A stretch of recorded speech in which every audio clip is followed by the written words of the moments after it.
অনেকের আগ্রহ থাকা সত্ত্বেও আমরা সেভাবে তাদেরকে সম্পৃক্ত করতে পারছি না। শেষ পর্যন্ত ভেঙেই গেল জামায়াতের নেতৃত্বাধীন ইসলামী জোট। জোটের দ্বিতীয় বৃহত্তম শরিক দল চরমোনাই পীর মুফতি রেজাউল করিমের নেতৃত্বাধীন ইসলামী আন্দোলন বাংলাদেশ জামায়াতের জোটে থাকছে না। আজই আনুষ্ঠানিকভাবে এটা জানিয়ে দেওয়ার কথা রয়েছে।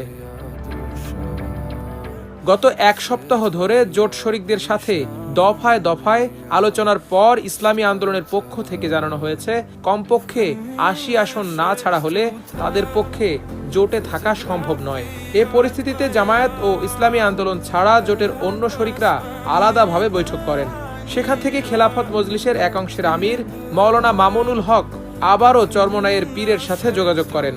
আসন বন্টন নিয়ে মধ্যস্থতার চেষ্টা করে তিনি ব্যর্থ হন। গভীর রাতে জামায়াতের একজন নেতাকে পুরো পরিস্থিতি অবহিত করেন মাওলানা মামুনুল হক। জোটের একাধিক শরিক ও জামায়াত ইসলামীর নেতাদের সাথে আলাপ করে জানা গেছে, চরমোনাই পীরের দল ইসলামী আন্দোলনের পক্ষ থেকে সুস্পষ্ট বার্তা দেয়া হয়েছে, জোটে থাকা সম্ভব হচ্ছে না। চরমোনাই পীরের দল জোটে না থাকলেও অন্য সব দল জোটে থাকছে বলে নিশ্চিত করেছেন শরিক দলের একাধিক নেতা।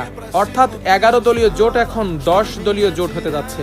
জামায়াত ইসলামীর সহকারী সেক্রেটারি জেনারেল মাওলানা আব্দুল হালিমের কাছে এ বিষয়ে জানতে চাইলে তিনি জানান, আজ দুপুরের মধ্যে জোটের শীর্ষ নেতারা বৈঠকে বসবেন। এরপর গতকাল স্থগিত হওয়া সংবাদ সম্মেলন অনুষ্ঠিত হবে। খেলাফত মজলিসের একজন নেতা নাম না প্রকাশ করার শর্তে জানান, জোটের অন্য শরিকরা ঐক্যবদ্ধ থাকার ব্যাপারে একমত হয়েছেন। তিনি আরও জানান, নতুন করে কিছু আসনে বিন্যাস হতে পারে, তবে তাতে কোনো সমস্যা হবে না।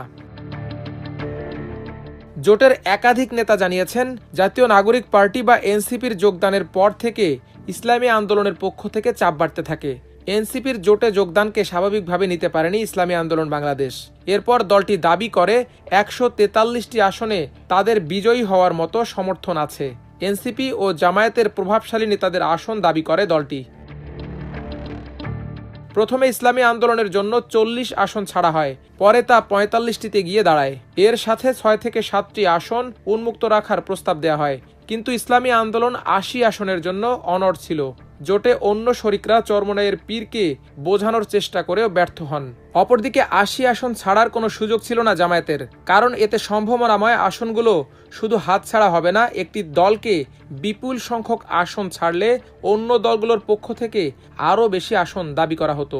এ পরিস্থিতিতে মাওলানা মামুনুল হকের নেতৃত্বে ইসলামী আন্দোলনের সাথে সমঝোতার চেষ্টা করা হয়, কিন্তু সেটাও সফল হয়নি। চরমোনাই পীরের ইসলামী আন্দোলন ২৬৬ জন প্রার্থী